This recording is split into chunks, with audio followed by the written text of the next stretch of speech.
जय श्री राम।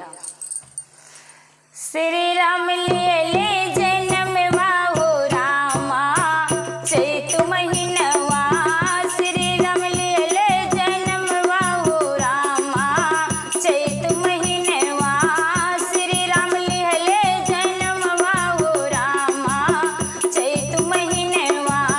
नार छिनने का धगरनी आई, नार छिनने का दाई आई। वो मंगे राम के वर्णनिया हो रामा चैत महीनवा।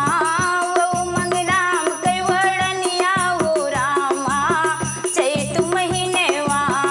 दाई कनेक देवे रुपया यो पैसा, दाई कनेक देवे लहंगा यो चुनरी। नहीं देवे राम के वर्णनिया हो रामा चैत महीनवा। नहीं देवे राम के वर्णनिया हो रामा चैत महीनवा। श्री राम लिहले जन्म वाहो रामा चैत महीनवा। श्री राम लिहले जन्म वाहो रामा चैत महीनवा। सासु जुयावे चरुव चढ़ावे, वहु मंगे राम के वर्णनिया हो रामा चैत महीनवा। वहु मंगे राम के वर्णनिया हो रामा चैत महीनवा।